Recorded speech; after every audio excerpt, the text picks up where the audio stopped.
Tibial, extrêmement fréquent chez le coureur, hein, c'est principalement le coureur, très rarement, beaucoup plus rarement au vélo et encore plus rarement en natation. C'est des douleurs latérales typiques après un certain nombre de temps ou un certain geste en course à pied chronique, hein, au fil du temps, ça a tendance à s'aggraver, enfin parfois ça peut disparaître. Il n'y a pas de rapport avec le niveau. Et c'est résolutif à l'arrêt de la course. Enfin, c'est pas résolutif à la seconde près. Ça peut faire mal quelques minutes, quelques heures, voire quelques jours après. Qu'est-ce que c'est en fait là? Alors, le torseur du fascia lata, il s'insère près de l'épidémiaque antérieur-supérieur. C'est un muscle qui a très peu de force et qui se prolonge par la bande ischio-tibiale, qui s'insère au niveau du tibia, au niveau du tubercule de Gerdy, hein, la partie proximale du tibia, et il y a un frottement du coup avec le condyle fémoral externe qui est maximum à peu près à 30 degrés de flexion. Et les deux tests cliniques pour le dépister sont le test de Noble, qui sont le schéma en bas à gauche, où on met son pouce au niveau du conflit, on fait des mouvements de flexion-extension, on réveille la douleur, ou bien le test de Rennes, en fait c'est un squat monopodal simplement, qui réveille la douleur. Ça je le fais faire de manière systématique parce que le squat monopodal permet notamment de dépister par exemple les syndromes fémoro-patellaires, une attitude en rotation interne de hanche, valgus de genou qui peuvent favoriser, donc ça c'est intéressant.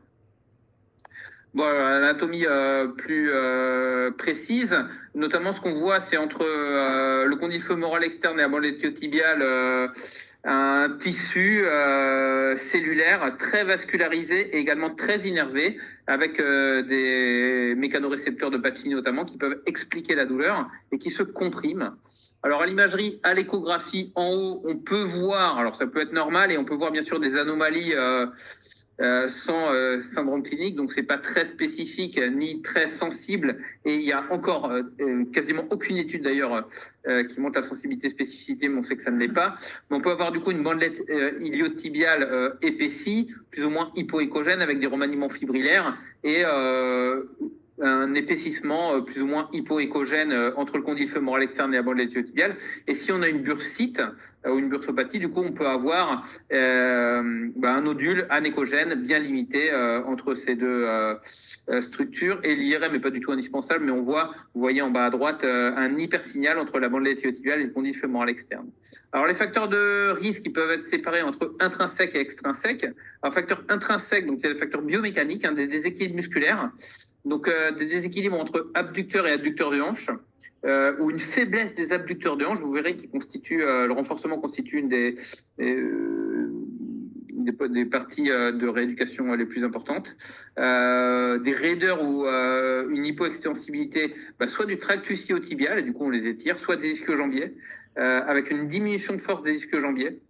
Et une augmentation des forces d'impact au sol lors de l'atterrissage. Au niveau anatomique, une proéminence accrue de l'épicondyle latéral fémoral, qui peut se voir à la radio, et parfois quand il y a une chirurgie, mais extrêmement rare en effet, on peut être amené à fraiser le condyle fémoral externe, des pieds plats, une inégalité de longueur des membres inférieurs, ou un génuvarum qui est un facteur favorisant.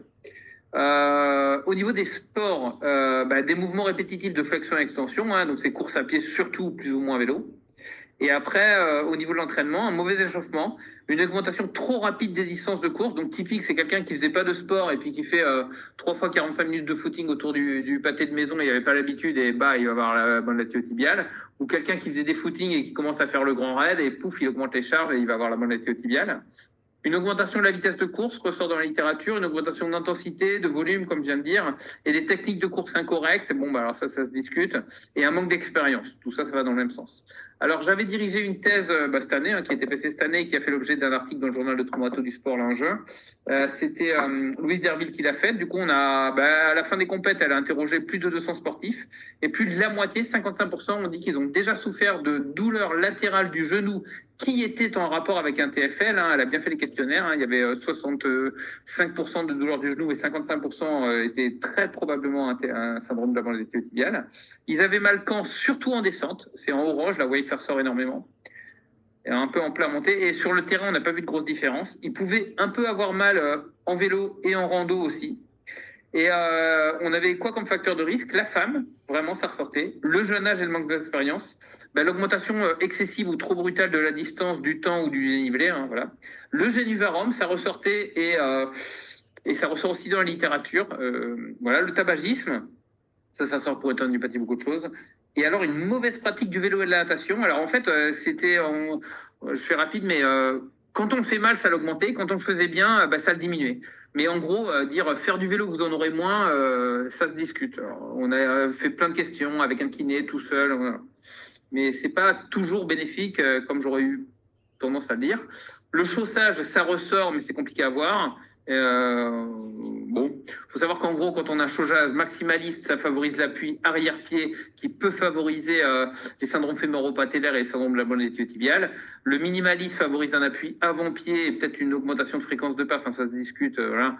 Et du coup, peuvent un peu diminuer ces choses-là, mais vont augmenter énormément les contraintes en fait sur le système suroaquilo-plantaire. Donc ça peut favoriser tendinopathie d'Achille, des métatarsalgies, etc.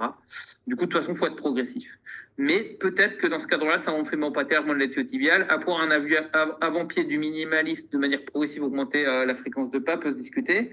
Et une mauvaise pratique du renforcement musculaire, encore une fois, parce que quand il faisait tout seul à l'arrache, n'importe comment, ça pouvait l'augmenter, mais quand c'était bien fait, régulier, progressif avec un kiné, eh ben, ça le diminuait.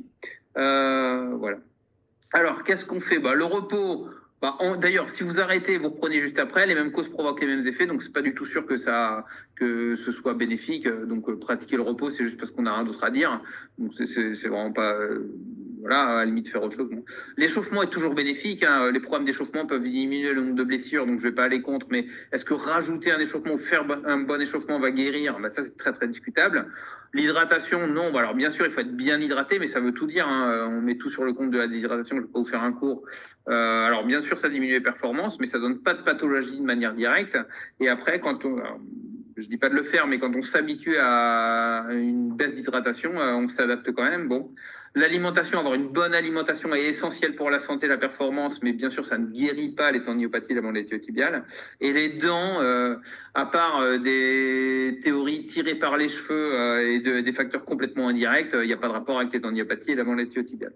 Mais les sportifs ont des mauvaises dents et c'est pire que la population générale, donc soignez vos dents, mais pour d'autres raisons. Mais en gros, si vous faites tout ça, et si ça guérit, c'est sûrement, à mon avis, pas à cause de ça, il n'y a pas trop d'études.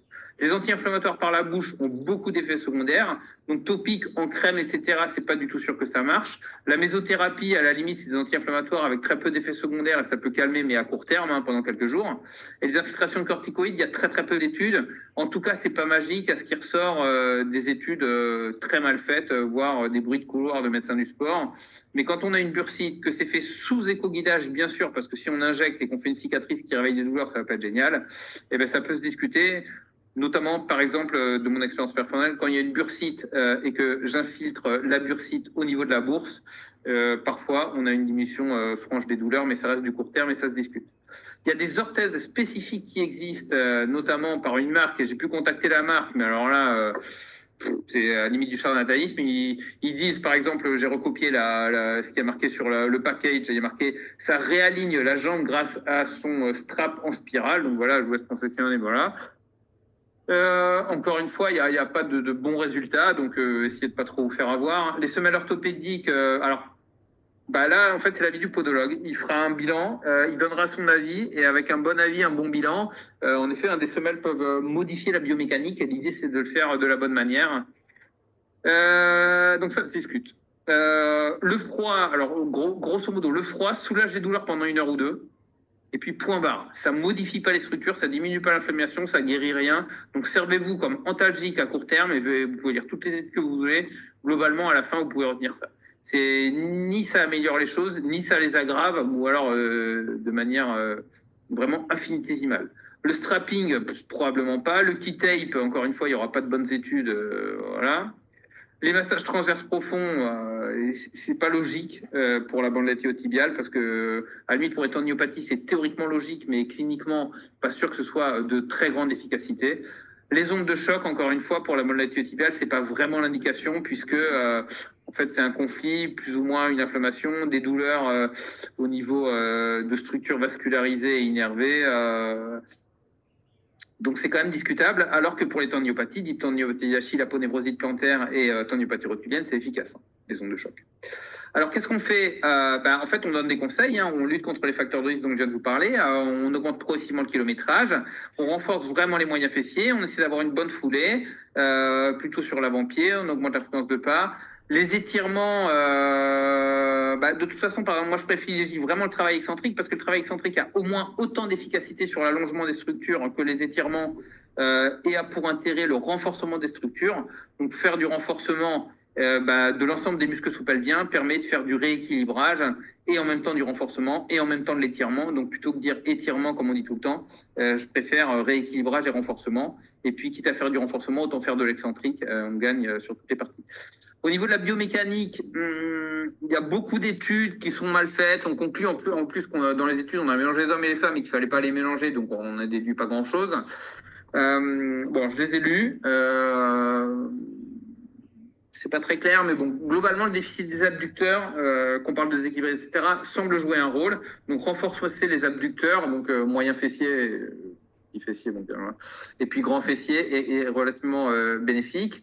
Et faire une correction gestuelle, donc régulière, progressive. Alors, cette étude est c'est un case report, hein, voilà, c'est de très très bas niveau de preuve. Mais du coup, ils ont pris une sportive en fait qui avait une mollette tibia avec ils ont fait la réathlétisation en augmentant la fréquence de pas, en privilégiant un appui sur avant-pied. Ils ont vu que la biomécanique était relativement meilleure et du coup les douleurs diminuaient. Cette dame a pu courir 7 km au bout d'un mois et demi et puis à la fin elle a couru plus de 20 km au bout de 3-4 mois. Du coup voilà ce qui se fait.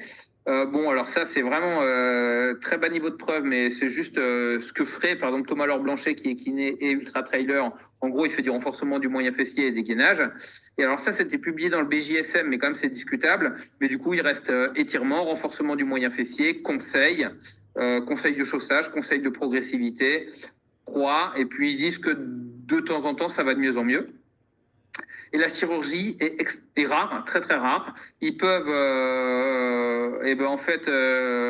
faire une régularisation, comme je l'ai dit, du condyle fémoral externe, faire une section de la bande latéro-tibiale, enfin plutôt un allongement, parce qu'après ils la gardent et ils la suturent. Voilà, c'est très rare et d'efficacité discutable. Il y a une méta-analyse qui est sortie là, en août 2024, donc il y a vraiment pas longtemps, 13 articles.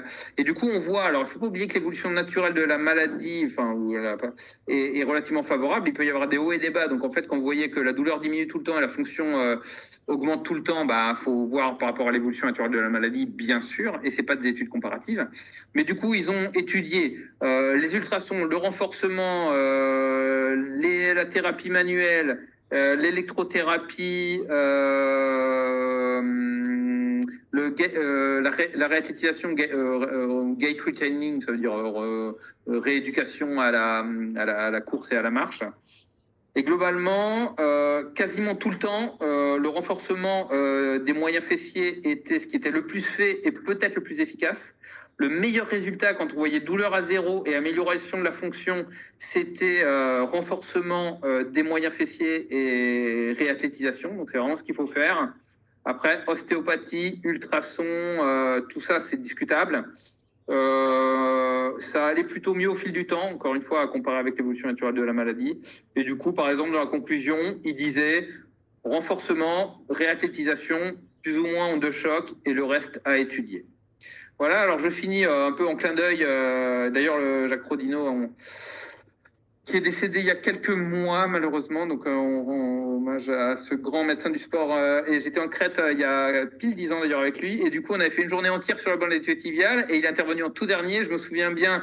Bon, alors, bien sûr, il est plus complexe, mais c'est pour le clin d'œil. Il avait dit que globalement, tout ce qu'on faisait était peut-être favoriser la pathologie, que c'était iatrogène. Et lui, il voyait vraiment des grands coureurs parce qu'il était relativement âgé. Du coup, il voyait vraiment que les meilleurs. Il disait qu'il faisait rien, qu'il continuait à courir dessus sur la douleur et que la douleur disparaissait. Une fois que j'ai dit ça, j'ai quand même eu pas mal d'internes qui venaient à la réunion, qui avaient des bandes tibiales, qui voulaient faire du trail. Et pendant 6 mois, ils ont dit, ouais, bah, t'es bien rigolo, mais quand j'ai mal, j'ai mal. Et puis, du coup, j'arrête. Et puis, d'ailleurs, Kylian Jornet, en effet, pendant le Grand Raid, alors qu'il était premier, il a eu une bande tibiale. Et au lieu de gagner, il a fini avec sa petite amie que 13 ou 14e, je crois. Donc, globalement, il n'y a rien de magique.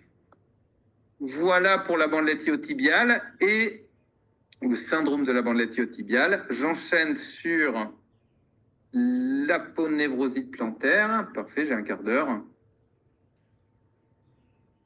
Donc, en ce qui concerne l'aponevrosite plantaire, alors comme il n'y a pas spécialement d'inflammation, il peut y avoir un épaississement, etc., je vais peut-être parler d'aponévropathie plantaire. Bon, alors c'est très fréquent dans la population générale, hein, bien sûr, mais ça peut être une pathologie du sportif, hein. On va le voir tout de suite. Alors voilà, je vous partage le topo sur les aponévropathies plantaires.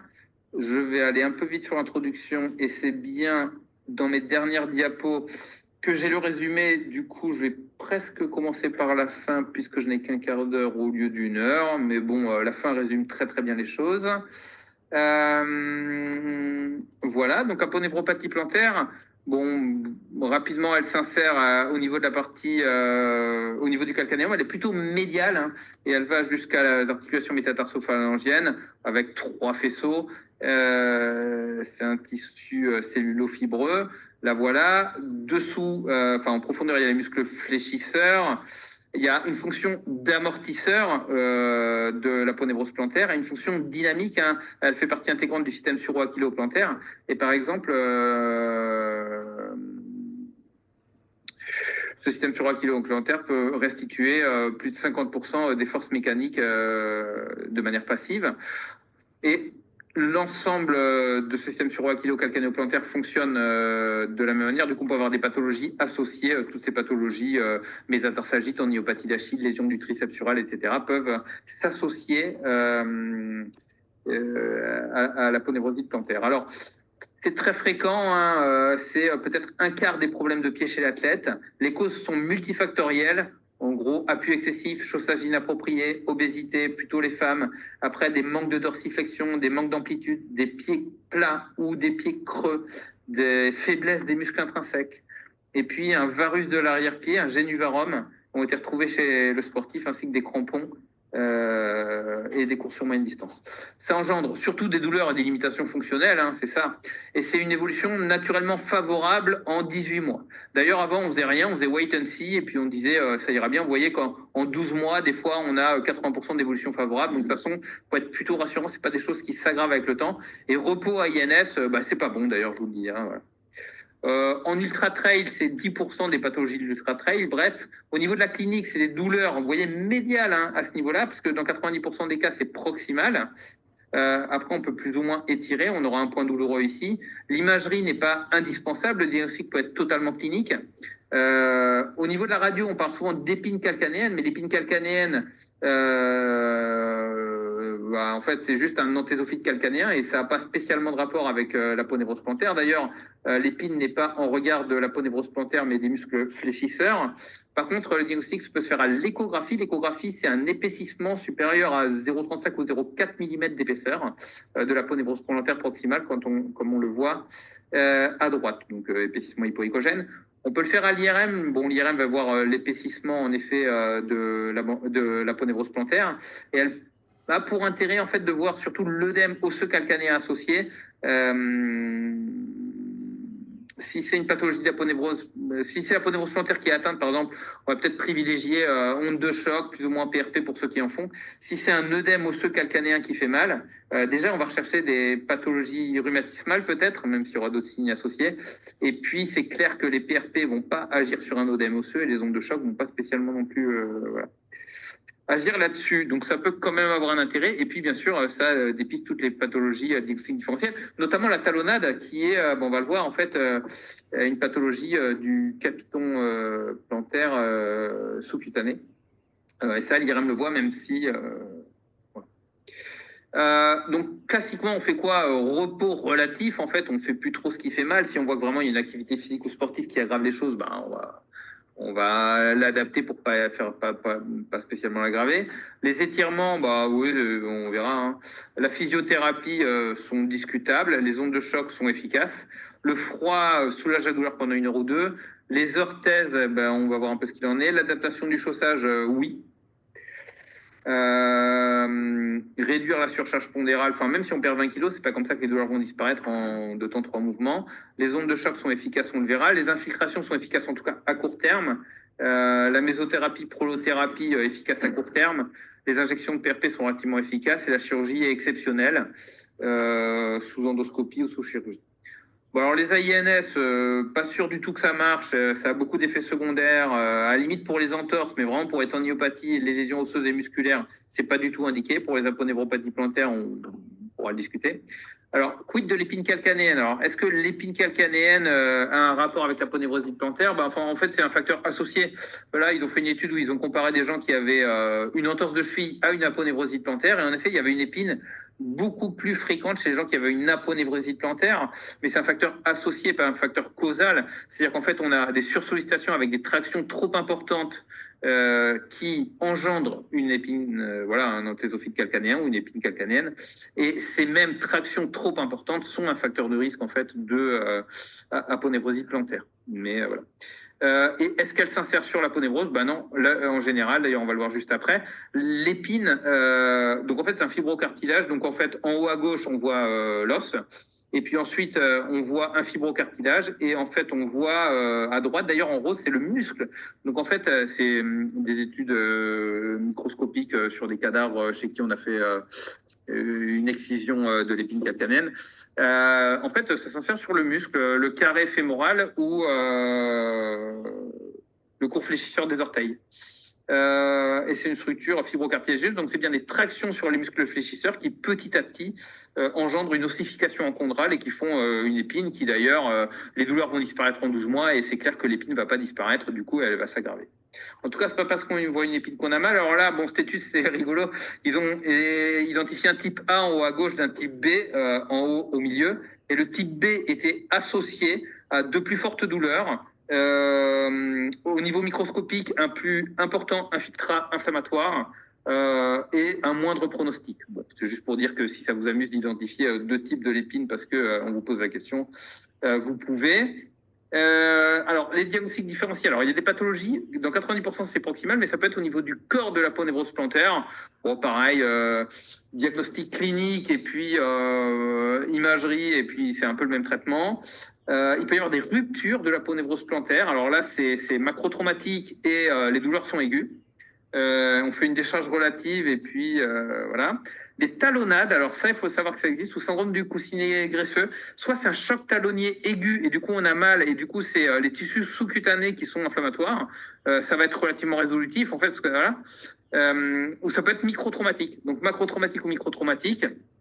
Alors là, bon, ben, pas sûr qu'il faille toujours faire une IRM, on peut faire une oxy clinique, mais on aura un hypersignal du capiton plantaire talonnier.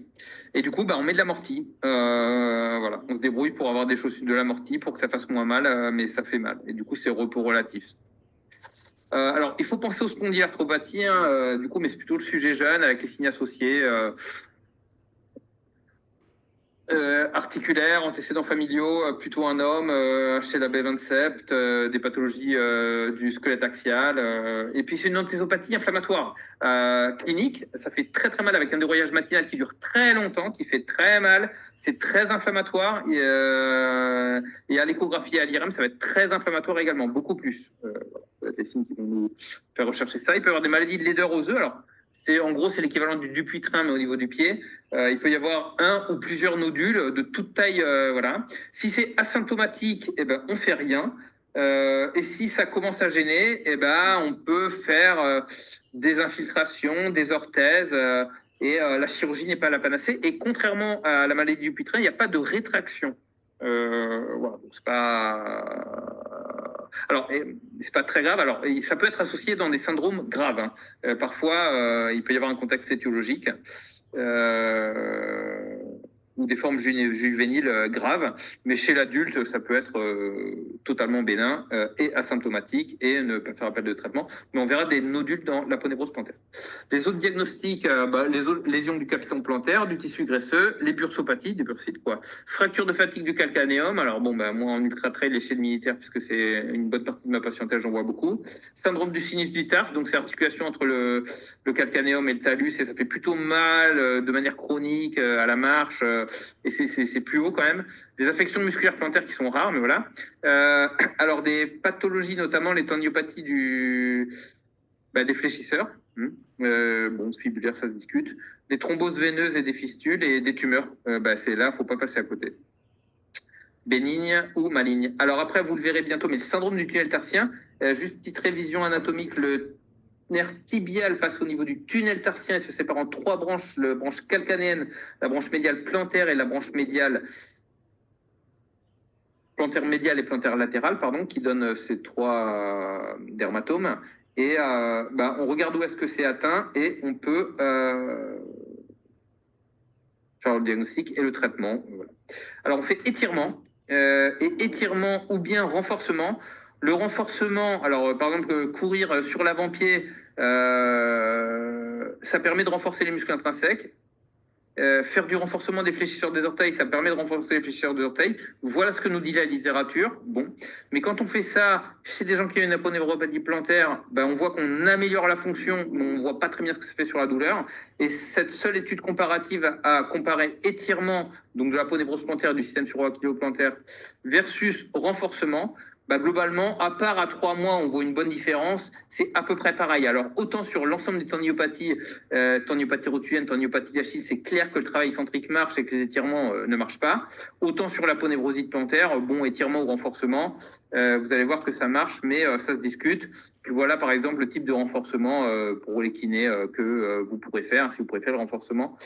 Voilà. Bon, le key tape, allez, il n'y a pas d'études et puis à mon avis, ça marche pas. Les ondes de choc, je vous ferai un cours pour savoir comment ça marche.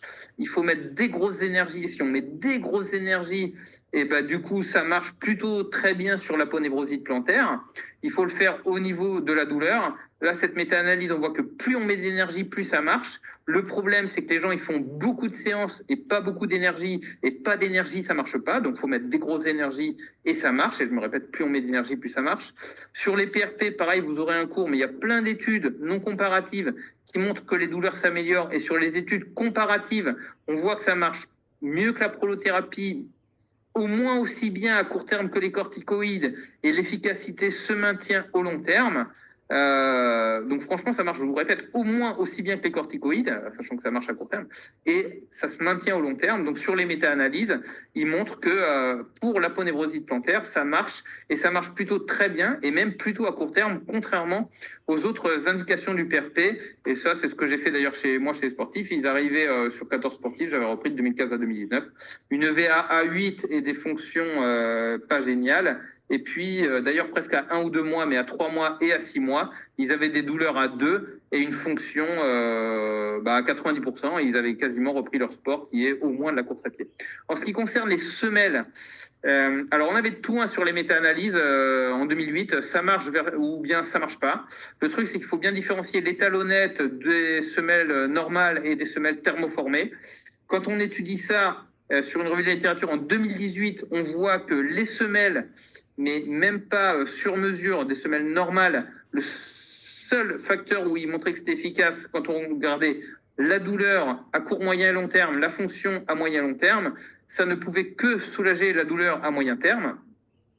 Et sur une autre méta-analyse de 2018, il n'y avait pas de différence entre préfabriqué ou sur mesure, pas de différence entre sur mesure versus placebo, pas de différence entre préfabriqué ou corticoïdes. En fait, les corticoïdes étaient efficaces à court terme, plus que les semelles. Donc, en gros, ça n'avait pas l'air de marcher. Étirement versus semelle versus sur-mesure versus talonnette, il n'y avait pas de différence. Sur-mesure versus talonnette, très discutable. Voilà, enfin, en gros, les semelles, qu'elles soient thermoformées ou pas, ça n'avait pas l'air d'être génial, mais par contre, il concluait que si on mettait une orthèse, ça permettait peut-être d'avoir une meilleure observance. Et puis, c'est vrai que si on fait une orthèse, on va voir un podologue, il peut rajouter des conseils, etc. Donc, en tout cas, ça peut avoir une plus-value. Ça ne veut pas dire que ça marche jamais, ça veut dire que les études ne mettent pas en évidence des choses. Et après, encore une fois, si on étudie bien la biomécanique, qu'on a un avis, mais qui va être subjectif du professionnel de santé, qui l'améliore parce que les semelles modifient la biomécanique. Et si on se dit qu'on modifie la biomécanique et que du coup, on diminue un facteur de risque, alors ça peut être bénéfique quand même. Mais en gros, on n'arrive pas à le mettre en évidence. En ce qui concerne la prévention, les semelles thermoformées ou non thermoformées, la seule efficacité prouvée par la littérature en prévention sont la diminution des fractures de fatigue et des périostites tibiales chez le militaire. Mais pour les parties molles, les semelles n'ont jamais montré d'efficacité. Encore une fois, c'est des efficacités sur les études. Alors, qu'est-ce qu'on fait et ce sont les dernières diapos. Parfait.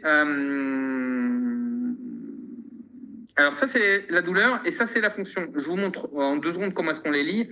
Par exemple, en haut à droite, ESWT, c'est les ondes de choc. Et du coup, il y a 9 traitements, ondes de choc, AINS, exercices, etc. Et du coup, il compare un traitement versus l'autre, un versus l'autre. Et quand ça monte au bout de 4 ou 5, c'est que les ondes de choc, par exemple, en haut à gauche, sont plus efficaces que 3 ou 4 traitements et moins efficaces que 3 ou 4 traitements. Donc, qu'est-ce qui, à court terme sur la douleur, les exercices, ça marche pas, les AINS, ça marche pas, les injections de corticoïdes, ça marche bien. Sur la douleur à moyen terme, les AINS, ça marche pas. Et à long terme, sur la douleur, les ondes de choc, ça marche, l'exercice, ça marche, et les corticoïdes, ça marche pas génial. Sur la fonction, les ondes de choc à court terme et les corticoïdes, ça marche peut-être un peu. Et à très long terme, c'est en bas, les ondes de choc, ça marche et les exercices, ça marche à long terme. Alors, pour résumer, et ça va être quasiment la dernière diapo, le A, c'est court terme. En ordonnée, c'est la fonction et en abscisse, c'est la douleur. Donc, en gros, à court terme, donc c'est moins de 6 semaines, qu'est-ce qui marche? Les corticoïdes, on injecte, on a moins mal, on améliore la fonction. Et les ondes de choc. À moyen terme, c'est 6 semaines, c'est un peu pareil. Et à long terme, par contre, quand on veut être efficace pendant plus de 3 mois, qu'est-ce qui marche? Les exercices. Donc les exercices, ça marche pas à court terme, mais ça marche à long terme. Donc faites faire des exercices, étirement ou renforcement, et dites-leur, vous n'allez pas avoir de soulagement à court terme, mais faites-moi un peu tous les jours, 10 étirements ou alors du renforcement plusieurs fois par semaine. Il n'y a pas de meilleur exercice qu'un autre. Hein. C'est plusieurs fois par semaine, de manière quotidienne ou tous les 2 jours, quelques minutes. Et on aura une efficacité avec une diminution de l'EVA à peu près à 2 sur une échelle de 0 à 10 au bout de 3 mois. Donc dites-leur, faites les exercices et dans 3 mois, le VA, quoi qu'il en soit, vous aurez peut-être mal à 4, à 2, à 6. Mais si vous avez fait l'exercice, elle aura diminué de 2 points par rapport à si vous n'avez pas fait. Et là, les ondes de choc marchent aussi. Méta-analyse de 2019, en gros, on n'en retirait pas grand-chose de plus que ce que je viens de vous dire. Les corticoïdes, il y a des grandes variations avec des risques potentiels. Donc voilà, ils n'aiment pas repos à INS, la littérature n'aime pas parce que ça ne marche pas et puis c'est pas bon. Voilà, étirement, renforcement, orthèse, tout ça, ça se discute. La chirurgie existe. Alors, c'est vraiment en cas d'échec du traitement médico-rééducatif. On peut le faire à ciel ouvert, enfin, on le faisait, on le fait de moins en moins. Il y a des techniques percutanées, mais on ne voit pas bien, et des techniques endoscopiques. Peut-être on voit mieux, mais il faut que le chirurgien connaisse la technique. Mais bon, de toute façon, on privilégie celle que le chirurgien connaît.